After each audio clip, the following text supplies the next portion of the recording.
সবাই বেড়াতে যাবা? যারা যাবা বা যাবা না ঠিক আছে, বেড়াবা, সে বেড়ানোর দরকার আছে, ঘোরাফেরার দরকার আছে। কি পড়াশোনার সাথে সাথে কি আমাদের বিনোদনের দরকার। ঠিক আছে, বিনোদন করবা, বিনোদন করার পরে বাসায় যখন চলে আসবা তখন কি করবা? যে বন্ধের টাইম গুলোতে তখন একটা কাজ করবা, গল্পের বই পড়বা, কবিতার বই পড়বা। সবাইকে একটা উদ্দেশ্য করবো, হাতের লেখা, কিন্তু সবার হাতের লেখা কিন্তু আমি অসন্তুষ্ট। হাতের লেখা সুন্দর করতে হবে, সবার থেকে হাতের লেখাটা সুন্দর করতে হবে। এই সময়ের মধ্যে প্রতিদিন বাংলা 2 পৃষ্ঠা, ইংরেজি 2 পৃষ্ঠা হাতের লেখা লিখবা। লিখবা তো?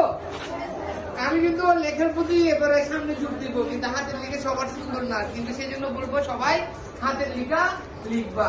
হাতের লেখা অত্যন্ত সুন্দর করতে হবে তোমাদের। আমি কিন্তু সামনের বছর হাতের লেখার প্রতিযোগিতা দিব, তাই সেজন্য এই বছর থেকে প্রতিদিন 2 পৃষ্ঠা 2 পৃষ্ঠা করে হাতের লেখা লিখবা।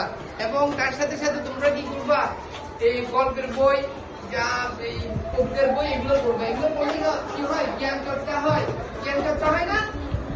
জ্ঞান চর্চা হয়। যাই হোক, এগুলো পড়বা। করার পরে তোমরা যেখানে ঘুরতে যাবে সব জায়গায় ঘুরে এসে বাসায় এসে এই কাজগুলো করবে। এবং বার্ষিক পরীক্ষার রেজাল্ট কয় তারিখ দিবে? ডিসেম্বরের 22 তারিখ। 22 তারিখ সকাল 10টায় রেজাল্ট দিবে। আশা করি সবাই ভালো করবে। এবং সবাই আমাদের স্কুলের পক্ষ থেকে আজকে নাস্তার ব্যবস্থা করা হয়েছে তোমাদের জন্য, ঠিক আছে?